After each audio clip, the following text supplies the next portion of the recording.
gathering of Bigfooters brought together by Todd Ness in the Oregon Coast Range Mountains. The gathering has become known as Beachfoot over the years, a small affair of good friends coming together to talk about Sasquatch. We arrive on Thursday and run into several notable people. My name is John Bindernagel. I'm a professional wildlife biologist. And I thought it would be a good opportunity to sit down with some of these folks and find out what inspired them, what drives them in this topic, and how they got involved in this topic. And I'm very interested in the Sasquatch, or Bigfoot, and especially why it is a scientifically taboo subject.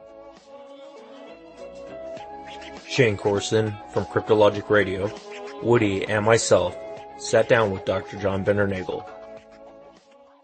Well, my fascination actually starts with this whole thing about scientific disengagement. Well, not disengagement, because scientists have never been engaged. It's not that they've abandoned this subject, it's that it's been closed from the beginning. And the beginning for me was as a third-year university student in biology courses, when I raised the subject, 1963, I raised a report from Argosy magazine of a so-called ape man being observed in British Columbia.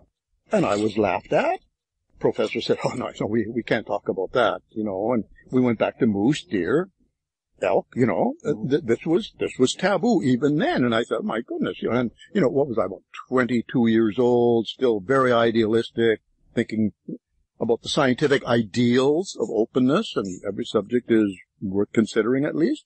Apparently not. So, of course, there was very little information in 1963, but then a few years later, John Green's books started coming out, the late 60s, early 70s, and I started reading them. And there was another thing that happened to me right around then, 1973. I was working in the Serengeti National Park at the Serengeti Institute with other international scientists, and I raised the subject of the North American Sasquatch. And there was no laughter, no ridicule, no kidding.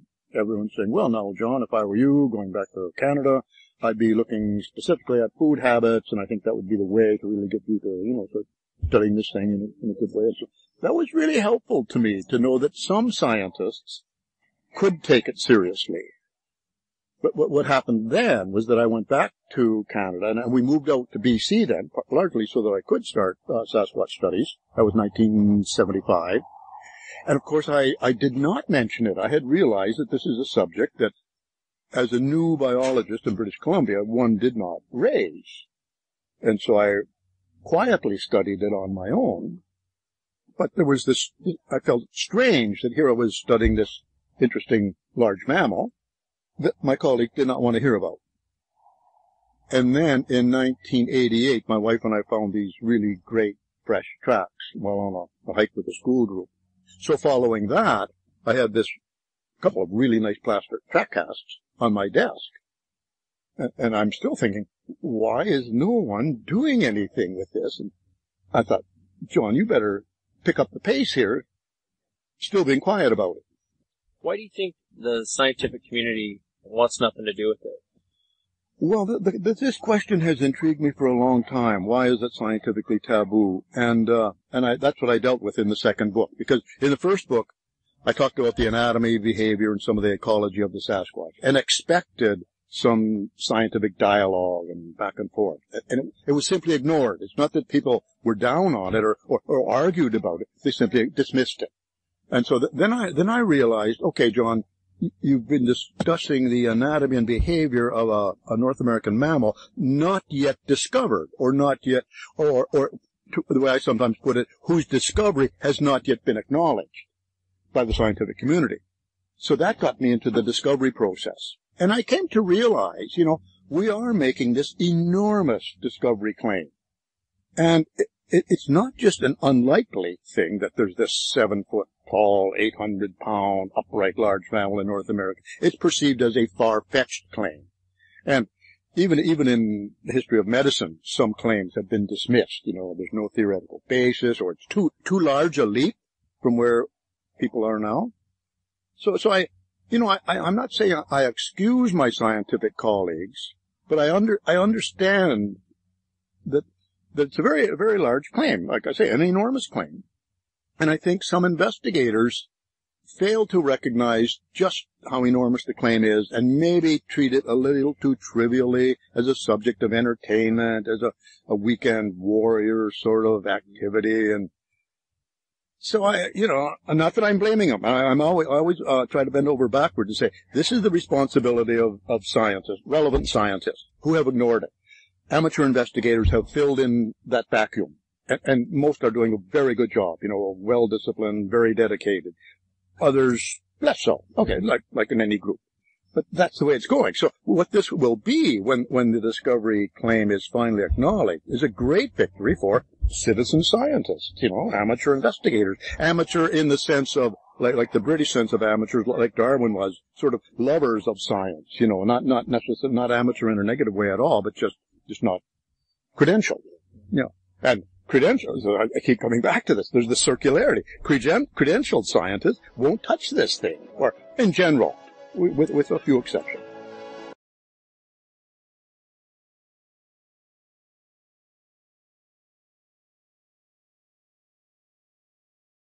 Dr. Bindernagel has written 2 books. Both books can be found on Amazon. Back in 1998, he wrote North America's Great Ape, the Sasquatch, and Dr. Bindernagel's newest book, The Discovery of the Sasquatch.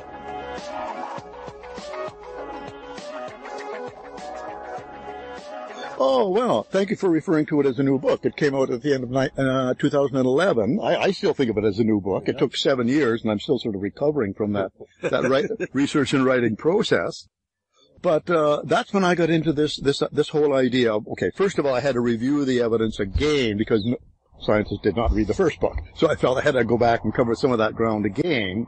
And then I got into this whole idea of scientific resistance to certain discoveries, such as the Sasquatch, and some of these medical discoveries that also encountered resistance. But in the medical discoveries, it was usually a delay of maybe 10 years, sometimes 20 years, between when the discovery was first claimed until it was finally accepted, and of course eventually became sort of just obvious. But in the case of the Sasquatch, we've been going for over a century. There are, 100-year-old accounts, some of them really quite detailed, describing the Sasquatch. And, in addition to, the 40-year-old accounts, and, the first track cast in, 1941, that's over 50 years now, and, we still haven't accepted track cast as evidence for the Sasquatch as a track-leaving mammal. And of course, there's been the problem of hoaxes. And soon as there's hoax claims, even if they're very poorly substantiated, scientists flee from the subject. They just avoid it because they're not maybe conversant enough with the evidence to say this is a hoax, this is real. They're afraid of treating a hoax seriously and someone saying, gotcha, So there's that.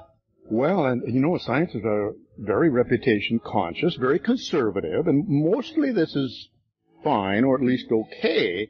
But my feeling with the Sasquatch is that it's not okay because there's so much evidence and so many sincere, I won't call them proponents, but eyewitnesses who have come forward, and people have come forward saying, you don't need to know my name, you just need to look at, this track cast I made and tell me what you think.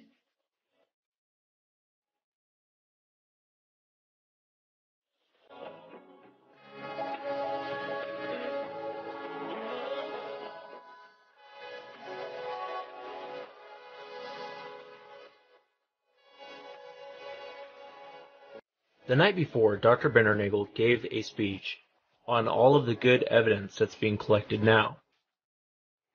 He talked a little bit about collecting a type specimen.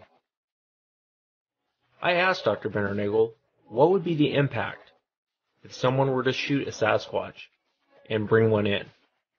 What impact would that have on the scientific community? Well, the body would be the type specimen, which is what, my scientific claim is necessary. They're unwilling to consider or scrutinize the available evidence, which is something that kind of bothers me. I feel we could at least be discussing this evidence without a type specimen. They're insisting on a type specimen. Okay, so say that became available. Okay, suddenly the Sasquatch goes from uncatalogued, undiscovered, to being discovered. And well, what interests me then is the questions that will be raised, because scientists will seem surprised. And people are going to say, why are scientists surprised? How have they been missing this, 800-pound large mammal it must have been here for a long time, if not forever. And that'll be interesting. And then there'll be questions about where was the scientific dialogue leading up to this? Was it being discussed in the literature? And the answer is no, no, and no. It's been ignored by the scientific community. And suddenly, scientists can no longer ignore it. Well, this is the way I see things unfolding. My interest is in the various scientific disciplines who either could have been scrutinizing this evidence or should have been paying attention to this evidence. Physical anthropologists, human evolutionists, certainly my colleagues, biologists, zoologists, mammalogists. Suddenly, this mammal is now available for study, and it's got to be fitted in, and so, it's obviously a primate, and is it more human-like or more ape-like? That'll be, a big, so there'll be a minefield of research, of sort of evidence for research. And it'll be interesting to see how quickly scientists respond, to a type specimen, how they react. I hope I'm still around to see this. Yeah. I'll be very curious. What keeps you going? Well, it probably sounds arrogant, but I keep doing this because I feel like, should I say I know I'm right? I mean, as scientists, we're called to reserve a certain percentage of skepticism, of doubt, and which I do, about 0.1%. That all this evidence is fake, hoax, or the sightings are misidentified bears or humans in costumes. I guess I have to reserve that small amount. But I mean, after 40 years, and especially after a weekend here at this Bigfoot meeting, and hearing all these accounts and all these detailed descriptions, and seeing some of these amazing track casts that other people have tracks that people have cast, I think, oh my goodness, because I do second guess myself sometimes. I do say, John, maybe all these scientific gatekeepers who won't let your scientific paper be included at a scientific conference, maybe they're right. And I don't think so, but it's very affirming to me, and necessary for me to hear other accounts and see all this other evidence. So it keeps me, what keeps me going is situations, events like this, when I see, my goodness, people have moved ahead so much further than even I was aware of. That's very, very encouraging to know.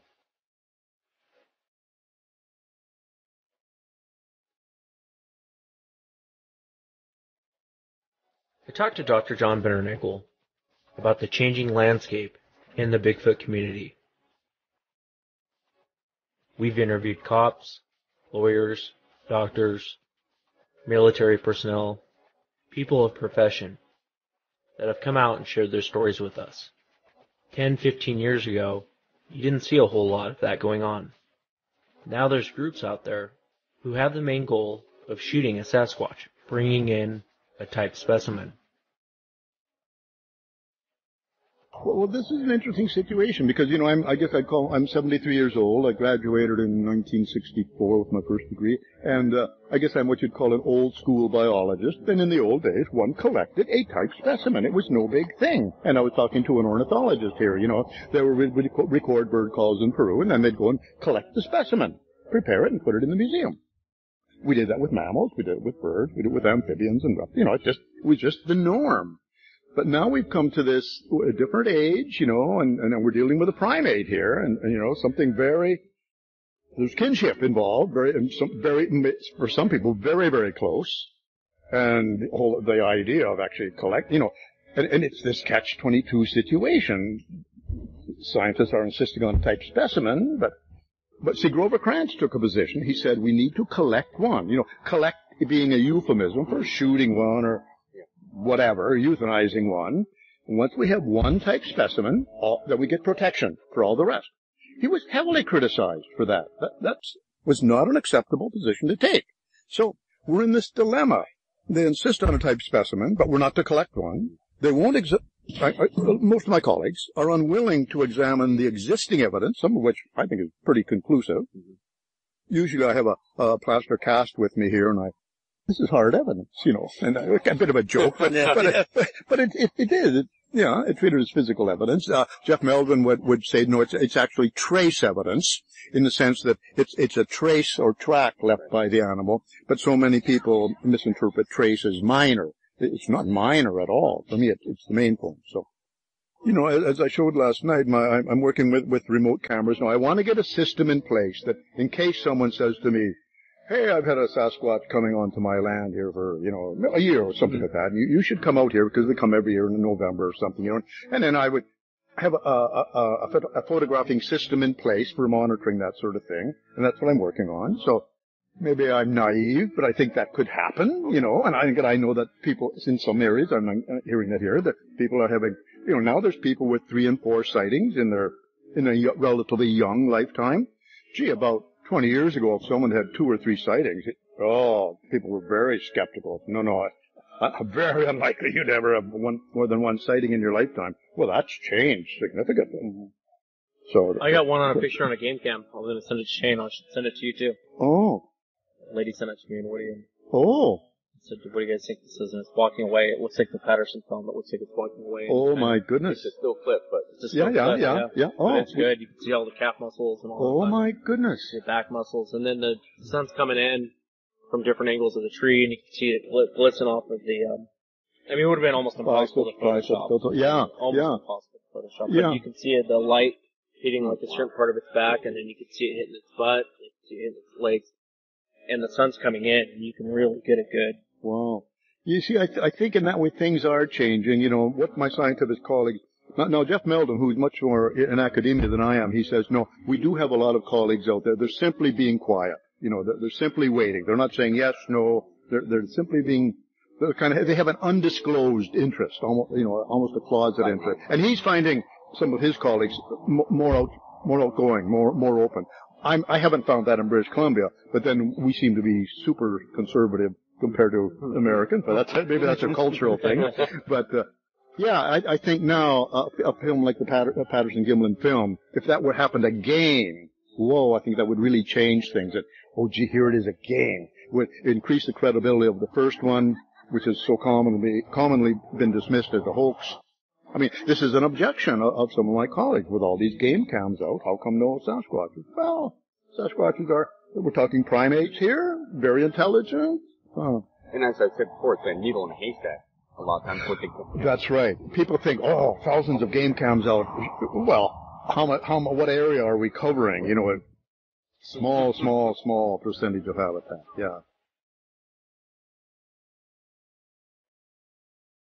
The night before, Dr. Bindernagel gave a presentation and shared with the group his videos and his pictures from his game cams and plot watchers. The fascinating part about looking at his still images and his video was that every wild animal out there was more than aware of his game cams. Yeah, even the elk you showed in that game cam video last night, even the elk knew the camera was there. Yes, An elk is known to be real bright. Yes, but, yes. It didn't necessarily avoid it, but it was certainly curious about it, and maybe there was some discomfort. He definitely knew it was there. Yeah, he definitely knew it was there. Yeah, and it looked, came right up to the camera, looked directly at it. Yeah, I thought sniff. Yeah, he did a little sniff dust, and it was kind of funny because, we've talked to a lot of people on the shows about that, and they say the same thing about the full game cams. They probably avoid them. They know that they're there. Yeah. Of course, there's no way to prove it, but, no. Obviously if an elk knows it's there, there's something with a little higher intelligence than it. Yeah, so not only knows it's there, but decides I'm going to go around the back of the tree or whatever, or I'm going to rip the thing off. I don't know. I really enjoyed that presentation you gave last night. That was awesome. That was really good. Well, thank you. Yeah. Well, that other camera, I'm quite keen on that. It was put onto that by William Branginis, the pot watcher, just time-lapse photography from high in a tree, just clicking away.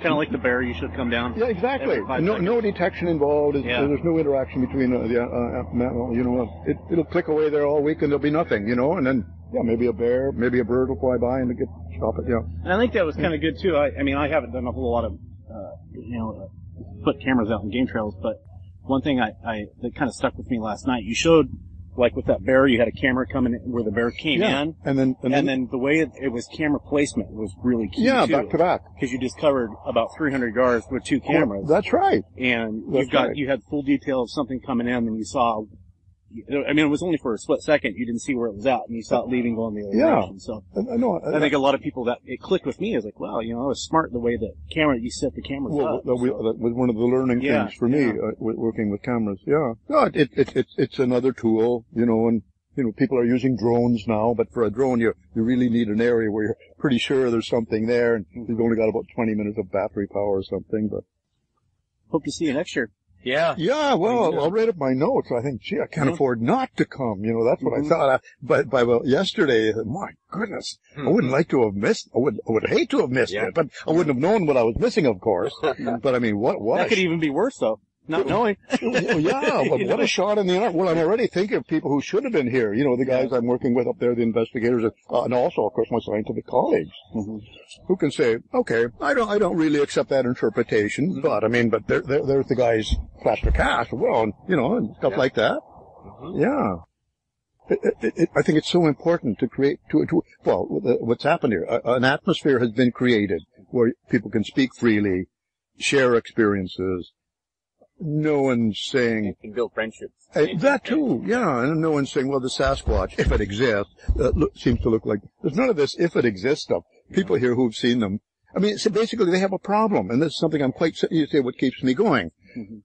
I want to affirm you know, you can't quite dine out on a... If you saw a grizzly bear, you'd say, oh, right on, you know.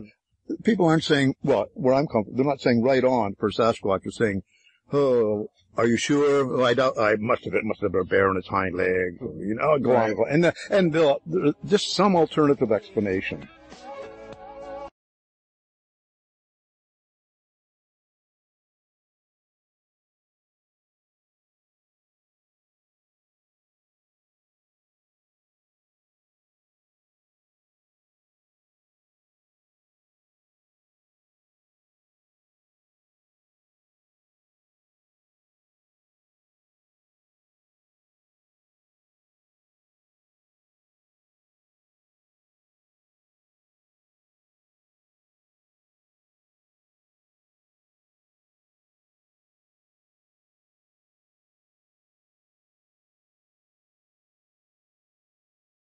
Oil businessman and adventurer Tom Slick first contacted Peter Byrne and contracted him to search for the Yeti.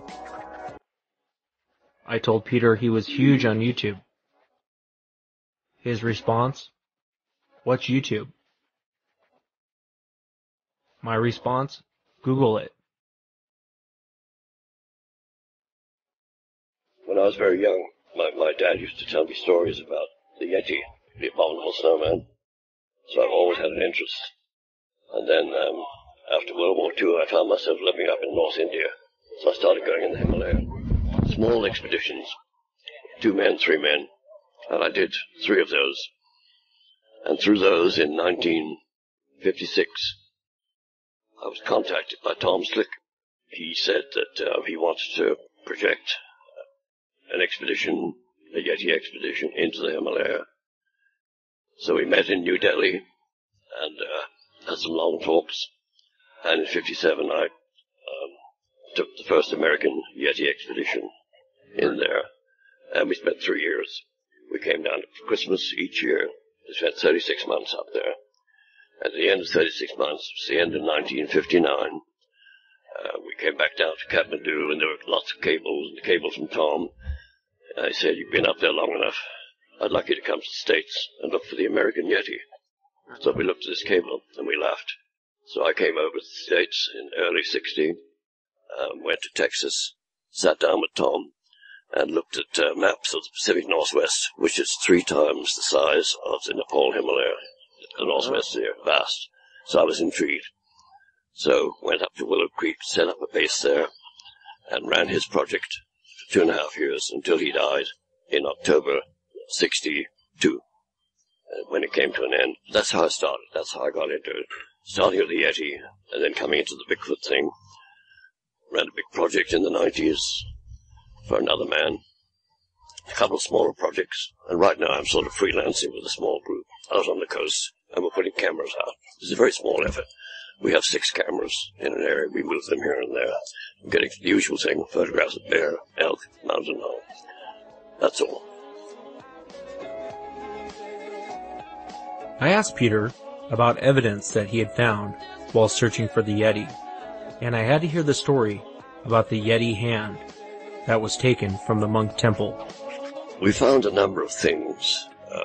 We saw footprints twice. When Tom Slick was with me, we broke up into separate parties, and he found footprints, and I found footprints, and we photographed those. We made some casts. And then later on, we found this mummified hand in a temple there.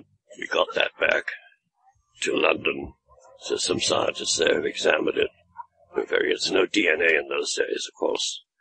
Wasn't heard of. It disappeared then for many, many years. It was found last year by an enterprising young BBC reporter, and it's been DNA'd, and it's a human hand. It's not a Yeti hand. It's just the size of my hand, and but this nail was very big. It was almost hooked on the finger here. Those are the only finds we made. We never saw one. We talked to people who've seen one, mostly older people in those days. Old men, old women, they said they'd seen one. In the time we were there, though, in the Himalayas, 57, 58, 59, it was 3 years, there were no sightings, and just the 2 sets of footprints that we found in early 57. And then since then, make a long story short, I've been out in Nepal every year for the last 30, 40 years, working in wildlife conservation projects. And I always talk to Sherpas. I always talk to Tibetans when I meet them. Anyone seen a Yeti? Anyone seen anything? Nothing. Absolutely nothing. Now, for maybe 25 years, no sign of any kind. So, no footprints, no sightings. That's amazing about the hand. I didn't know the hand was found. Yes, well, it wasn't a hand. It was just a finger. I took a finger off the hand. Yeah, I met with the lamas there. I was camping there, and there was a group of these custodians, these elderly men, and they were all chatting in Tibetan. And I heard one of them speaking Nepalese, which I speak. So I went up and said, I hear you speaking Nepalese. And he said, yes, I was a soldier in the British Army years ago in a Nepalese regiment, a Gurkha regiment. Got talking to him. He said, what are you doing here? I said, looking for the Yeti. He said, well, there's a hand up in the temple there. Do you want to see it? So I sent communications back to Slick, back to London. They said, try and get the hand, or at least get part of it. So I flew to London, picked up a human hand, flew back, hiked back, and took the finger off the supposed Yeti hand and replaced it with this human finger. I drilled it and wired it and so on. Painted it with iodine to make it look dark brown and black like the other one. It was there until recently, maybe 2 years ago. It was stolen. It's been stolen, I'm afraid. So that's the story of the hand. That's amazing. I've never heard that story. I mean, I knew about the hand, but we had to get the finger out of the pole. So we exchanged cables in code. And we had to send a runner down to the Indian border to where there's a telegraph station. To cables and code, back and forth, Tom Slick. And he said, get the finger to Calcutta. There'll be a man called Stewart at the Grand Hotel in Calcutta a month from now. So I walked down across the hall, went to Calcutta, go to the hotel, check in, and they said he's up in room 101. So I go up and it's Jimmy Stewart and his wife Gloria, the actor. So spent a couple of days there, and they took the hand to London. Not the hand, the finger. The trouble was getting it out through Indian customs. In those days, customs checked you coming in and checked you going out. Yeah. So Gloria put it in her lingerie case and locked it up. So they arrive at London airport, they get all their baggage, and the lingerie case is missing. So they check into the Dorchester Hotel in London, and 2 days later, the concierge calls them and says, there's a customs man here with a case for you. So Jimmy says, send him up. So this young customs man comes up to their room with the lingerie case and said, is this yours? And Gloria said, yes, it's mine. Thank you very much. So he sits down, has a cup of tea, and then he's leaving, and Gloria says, I see it's still locked. And he said, British customs official would never open a lady's lingerie case. So That's awesome. so that's how we got the finger there.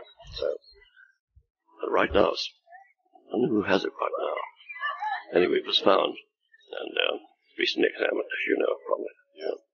Wow, that's an amazing story. Yeah. I know you've taken thousands, probably hundreds of thousands of reports at this point.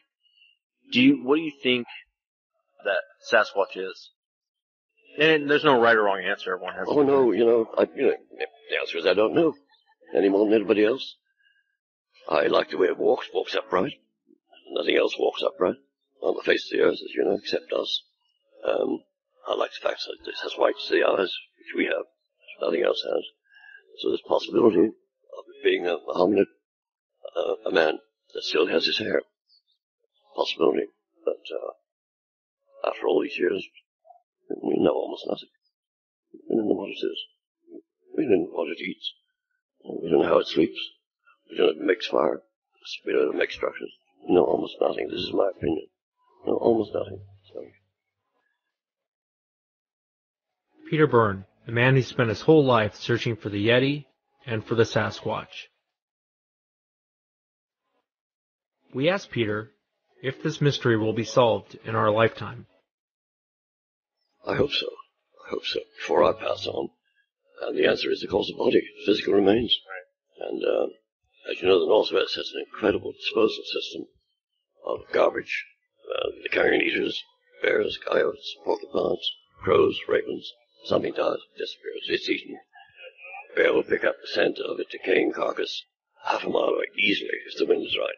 Home in and eat everything. Skull, everything. Bone, leg bones, everything. So, yeah, and science demands. That's what science demands. Not video footage, not screams, not recording. Science demands a body on the table. So if you get that, or even get something, get a skull. So that may happen. Yes, that may happen. I think all three of us probably will agree with you on that. Yes. Absolutely. Eventually it's going to come down to that. A physical body laying on the table. Yes. I'm surprised there isn't more footage. Everyone has a camera. Yeah. And here we have the Hansen Gimlin footage. After all these years, that's all there is. Everything else is blurs and lights and shadows and everything. There isn't one decent still picture that I have seen. Maybe there is some. I've seen nothing. Absolutely nothing. I've seen no footage. The Olympic Project people bought 60 cameras out there over the course of 5, 6, 7 years now. Roughly, yeah. Yeah. It's amazing. We don't have it. It's amazing. A lot of inconclusive, but, it's really a needle in a haystack. From these areas. It's a vast area. Now, the whole area is vast. And how many are there? And that's something nobody knows. People say 10,000 at least, 500, 2.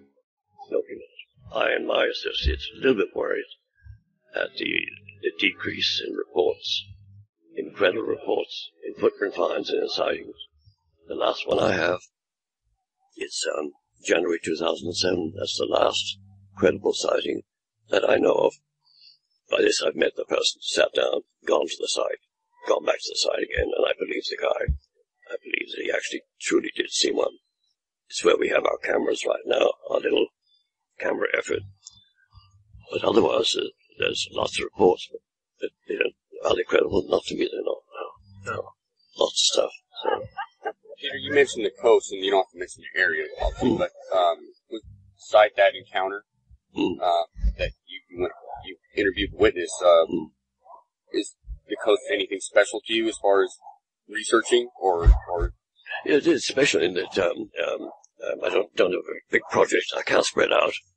I live in Pacific City, so I concentrate my efforts, puny as they are, in the general area, 50 miles north, 50 miles south. And I have 6 sightings since over the last 22 or 23 years. I have 6 credible sightings for the coast where I've interviewed the people. And then 1 or 2 old ones back in the 30s, but the people, of course, are gone. Mine is it's a personal project, very small. And I think right now, even if I was offered money for a big project, I don't think I'd do it. I don't have the energy I used to have. So we're content with that. And we use geotime patterns. And we put our cameras in places where there's been a credible sighting at the time of the sighting, the months. So July, area X, we put our cameras there, and August, area B, so and that's what we do. That's the term I use, geotime, and that's what we work on. Follow up on reports. We hear someone's seen one. I have to talk to a woman now, says she saw one 25 years ago near Corbett in the Columbia River Gorge. I have to meet her next week, have a chat with her, so, and the questionnaire, write it all down. And the patterns are interesting. I believe that they relate to food, the need for food, which is the prime need of every creature on the face of the earth, from a mouse to food.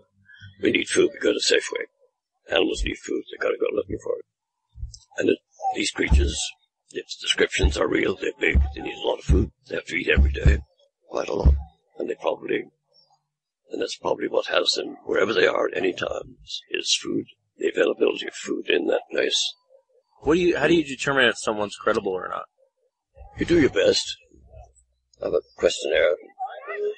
No, you say, have you seen one before? Well, yeah, this is my 10th sighting. Right there, goodbye. Yeah, I'm with you now. So, you do your best, sit down with the person, and have a relaxed talk, and fill in the questionnaire, and then make an assessment. I interviewed a state policeman, 25 years service, great big guy, and thoroughly credible to me. I heard he had a sighting, and he's very secret about it. Told his wife, told her brother was another state policeman, and came to me. So I called him. He lives in Bend. His name is Harris. So I called him and told him what I was doing. And he said, I don't want to talk to you. He said, absolutely no comment at all. And I said, well, sir, I'm sorry to bother you. I'm really serious. You know, I don't laugh at this thing. And he said, all right. He said, call me back in a year. So I called him back a year later, and he just retired. He said, come and see me. But while he was in the state police, he didn't want to talk about it, so he had a good sighting. So you says credibility as best as you can.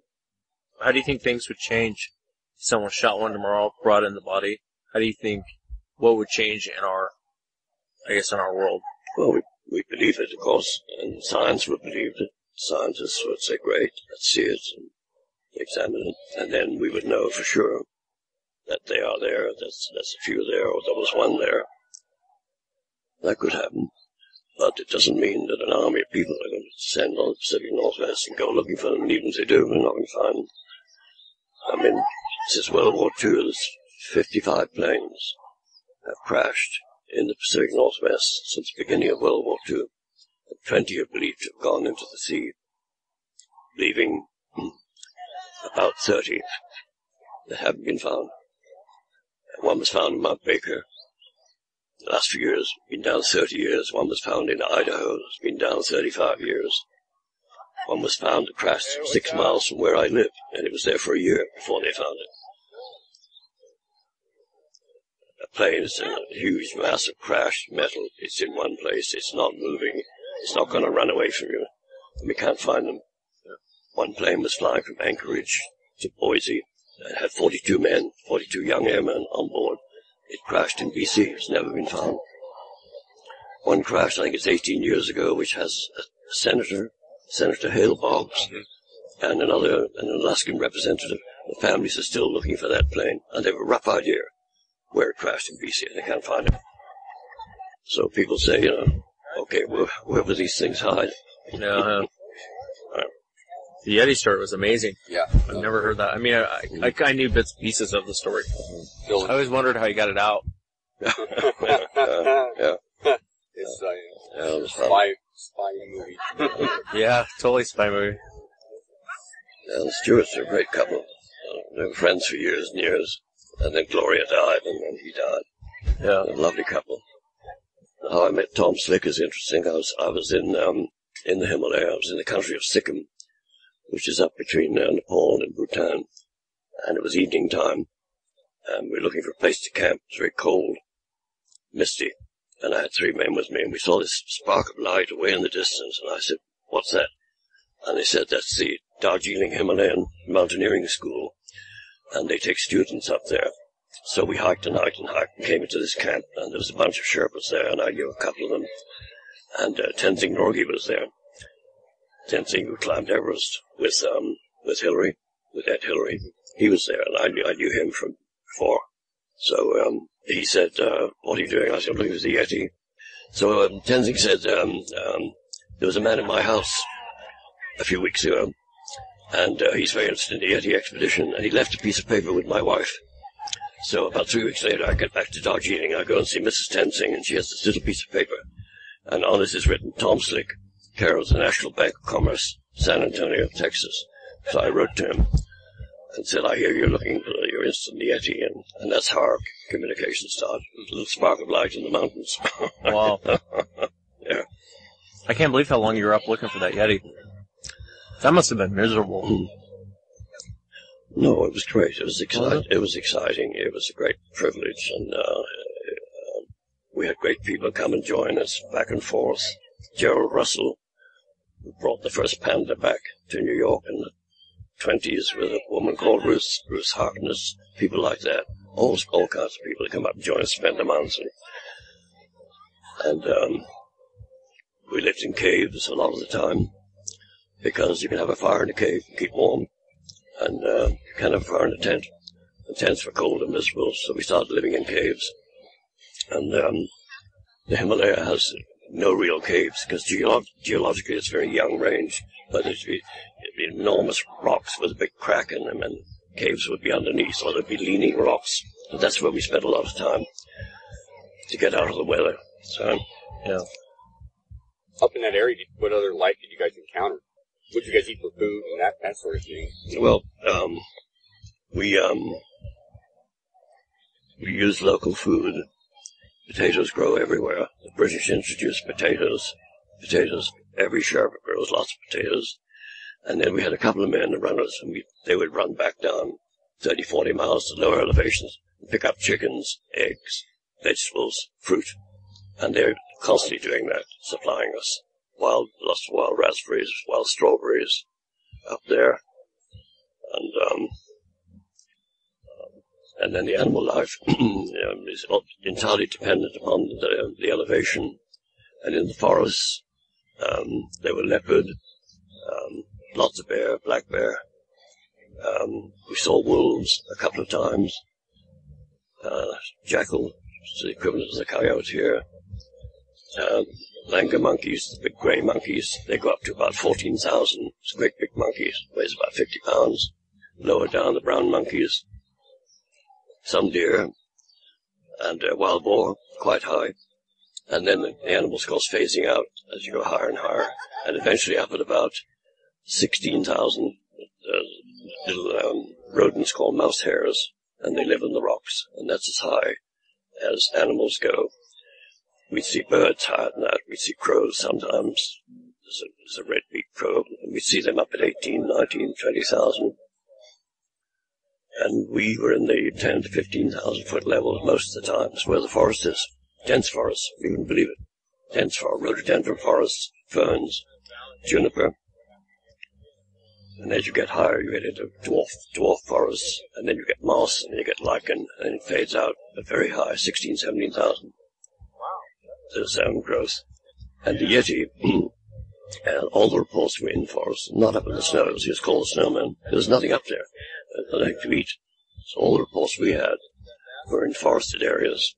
So, how did you feel about Brian Sykes' study saying that Yeti hair is a bear?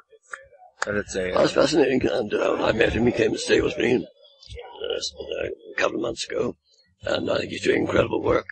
So you got a couple of hairs. You got one from Bhutan, I think, and one from Nepal, and he classifies it as prehistoric bear, prehistoric polar bear maybe, and a present-day bear. So, but not a Yeti, not a primate. Yeah. So there may be an unknown species of bear in Nepal. There may be, and I think there may be some expeditions to look for it. And so all we ever saw was black bear, big black bear with a white V on its chest, 200 pounds, 250 pounds. There's another bear in Tibet. There's a blue bear in Tibet. And then you go further north, the brown bear. But the two common bears in Nepal, in the jungles, is the sloth bear, big shaggy creature, and up in the mountains, the black bear with the white V. There's two species of bear there. quite harmless animals, quite shy. When was it that you stopped and you, with Sasquatch, and thought, there's something to this? What made you put forth the time and effort into, because there had to have been a moment, because I know you haven't had a sighting, right? No, I'm not had a sighting. So for you to spend so much time on it, what was it in your mind where you went, you know what, there's something to this, there's something... Well, you're asking me like two questions there. One is, what kept me going? The hope of finding one. That's what kept me going. I'm fascinated, even now, I'm fascinated by it. And I still hike and put cameras out, and I enjoy it. I find it exciting, the prospect of seeing one of these things, encountering one. Tom Slick's great dream was communication. If he could find one and communicate, but that was his great dream. And so that's what keeps me going, really. So, and I still enjoy it. So. As far as the Sasquatch goes, what made you turn on was it just the fascination of finding one?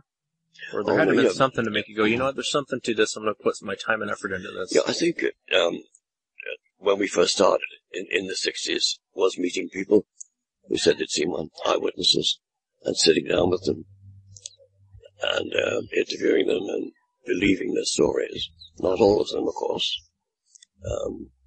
Many cases it was imagination, people seeing cows, people seeing bears, people seeing stumps on the side of the road when they're driving, but I interviewed not thousands of people. I maybe interviewed 150 in the end altogether, that's all, that I thought were credible. And then another 50 that I thought were not credible. And their stories convinced me that there's something there.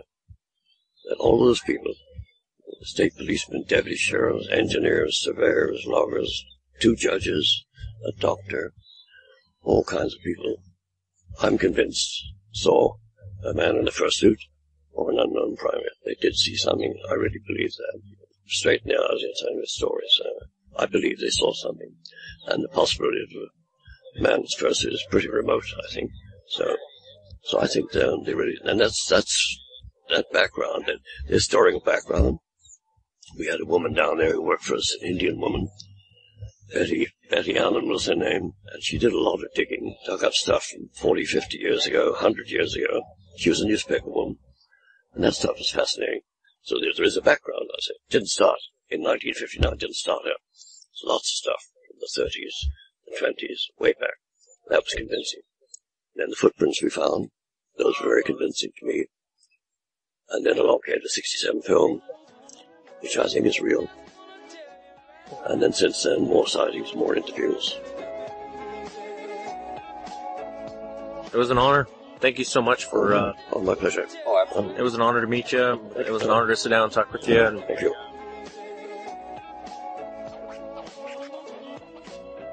Retna Mullis, one of the main speakers this year at Beachfoot.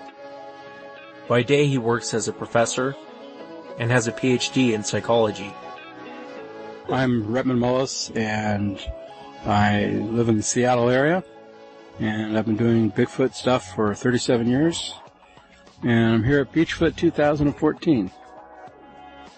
He tells us about his fascination with the subject and how it began with his sighting as a child. I was 10 years old. We had just moved from Treasure Island, which is in the San Francisco area, to Whidbey Island, Whidbey Naval Air Station. My dad was career Navy. And we did that in 76, and by summer of 77, we were taking a ferry ride from Seattle up to Victoria, which is on Vancouver Island, near where John Bindernagel lives. And I was on the back of the ferry, on the observation deck, on what would be the starboard side, considering its direction of movement. And we were crossing through the Admiralty Inlet area, which is where the peninsula's here and Whidbey Island's here, and we're going up this way, up Admiralty Inlet. And I was on that observation deck with, 15, 20 other people, and I was looking actually out towards Port Townsend, or Port Angeles, and someone says, "What's that over there?" So, of course, instinctively, we all turn to see where this person's pointing. And in the middle of the wake, was this big black man swimming towards Whidbey Island. So I would be going east. And there were various comments. And is that a whale? No, it can't be a whale. It's got arms. And yeah, the arms are pretty plainly visible from when we first saw it. And because as we kept traveling away from it, it was obviously getting smaller as we kept swimming. And of course, in the wake, it was quite white water. It was a lot of white water. But that made him stand out even more because of the contrast of him being big and black and the white water. But someone finally said, I think that's one of them Bigfoot things. I know what a Bigfoot is. I pretty much grew up in the desert. So, because before we only lived in San Francisco a very short time, because my dad being career Navy. But we spent most of my life either in, like, Southern California or Arizona and a little bit of Florida when I was younger.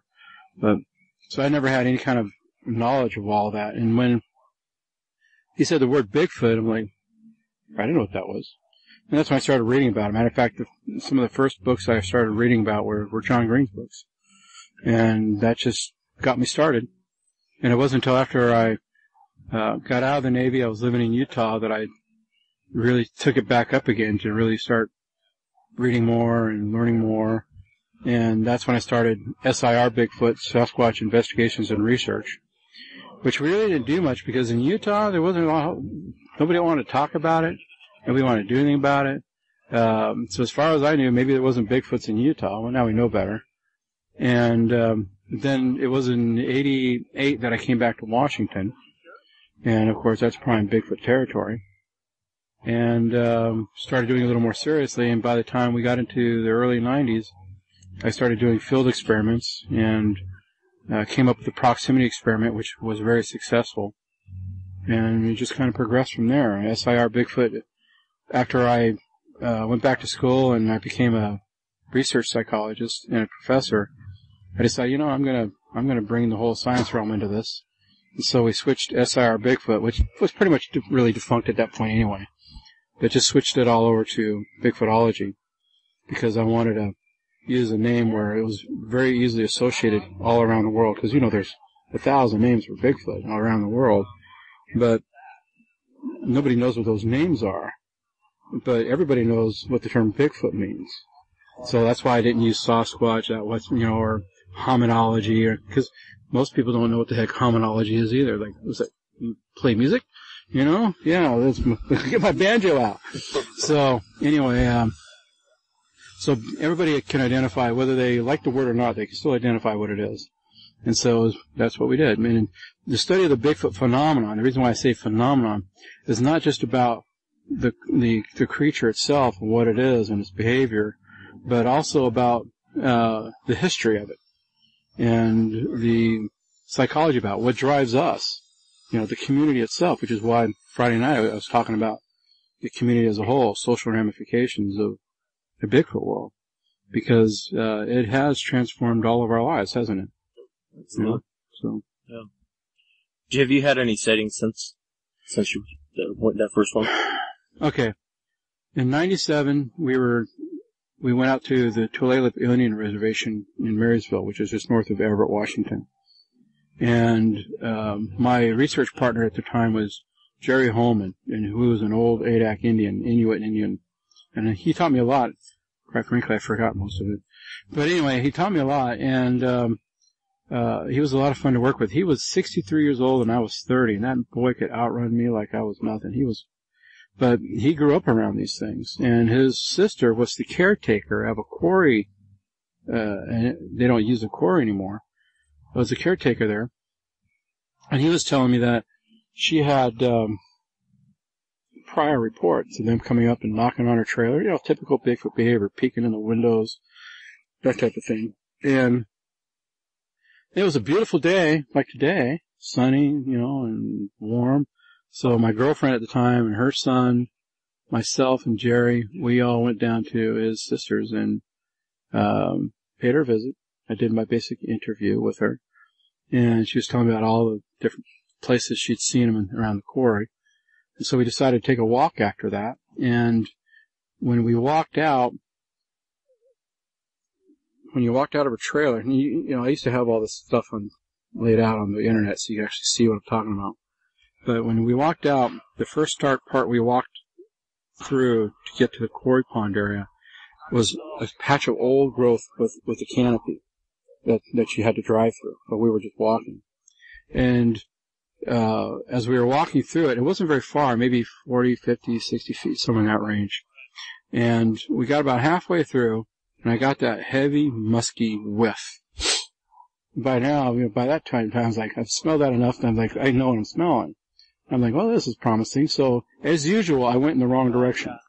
I went to, it would have been, I guess, the south side of the road into the woods, and there was nothing in there. So, I turned around and walked across the road, which is, again, not very far. It's just a little single lane thing, and dirt road. And I walked into the other side, and there was one of the, and that, up to that point in time, I saw within 10, 15 feet of walking into the woods was the biggest nesting area I've ever seen in my life. It was enough for like 4 or 5 creatures. It was massive. And it was quite rank and, well pressed down. And that was cool. I spent a few minutes in there checking out, and I came back out and told them what I saw, and I just pointed right to it because you can, now that you know where it's at, you can actually see through the trees from the road where they are. And so that was exciting, and Jerry came back out with me, and we kept walking down, and you go about another 30, 40, 50 feet, and the road takes a hard turn because there's this like garage here.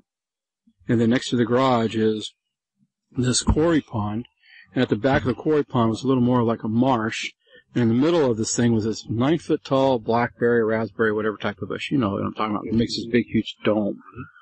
And then on the edge of the quarry pond here was this line of trees, just like a thin line.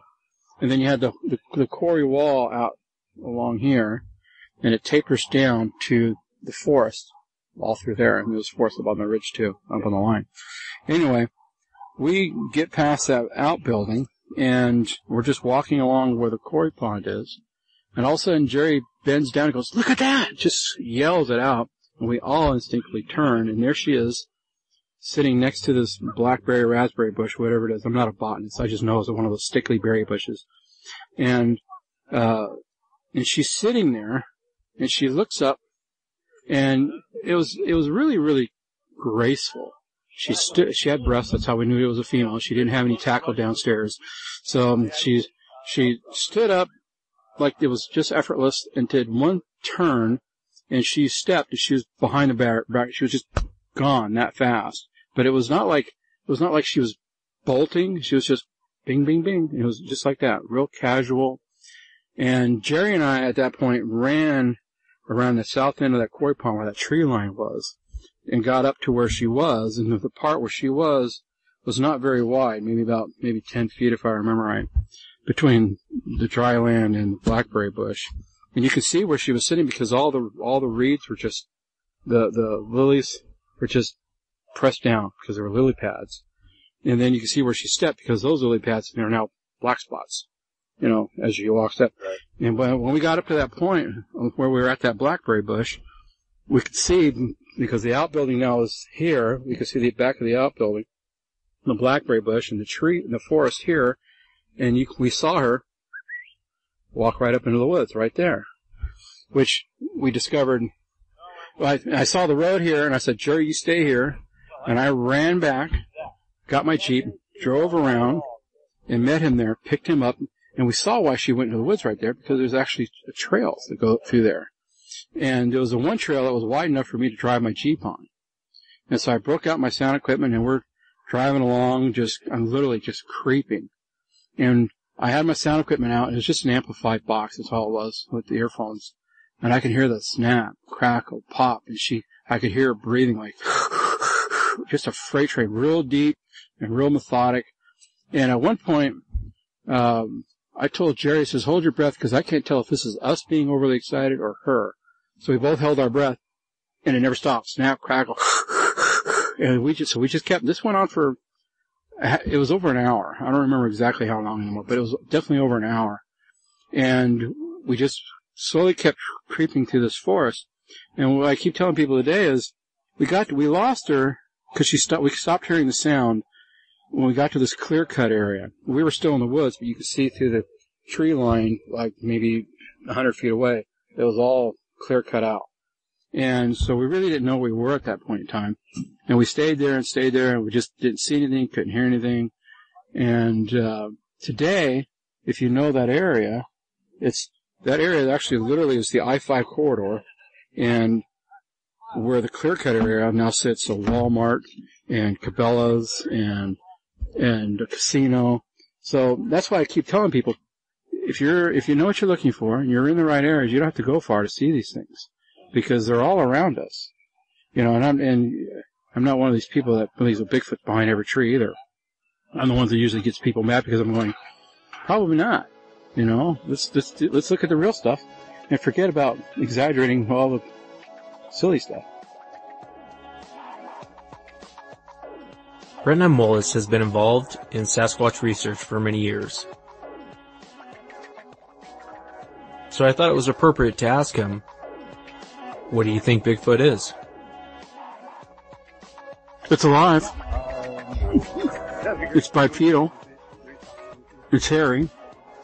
And we learned that from all this study that we did, that their hair is, if you see clumps of hair, that's not a Bigfoot hair. Bigfoot hair are single strands. So we got a lot of those samples in. I found a clump of hair. No, that's more like sheep. But Bigfoot hair is very human-like in terms of its single strands. It doesn't shed, it has to break off or be pulled off. And so what else do we know? Their genitalia is very similar to ours, and their facial features are very similar to ours. What are they? We have no idea. And as a scientist, I'll never give you a definite, because we still don't have that golden hair to tell. That's why we did the DNA project, so we can determine exactly what they are. So what are they? They have to be closer to humans. Where are they fit in the genus of everything? I have no idea. And as a scientist, I'm not going to tell you. But because of that one point of information, this is where Grover and I started, disagreeing. Was I didn't believe they were Gigantopithecus at that point. Well, what are they? I don't know. That's what I'm trying to find out, Grover. Stop yelling at me. Yeah, I miss him. He was a lot of fun. Well, thank you, Retna. Appreciate it very much. All right, I hope all the stories. It was awesome. Are you kidding me? Yeah, thank you very much. Thank you. It was really a pleasure to meet you. Thank you. Appreciate it.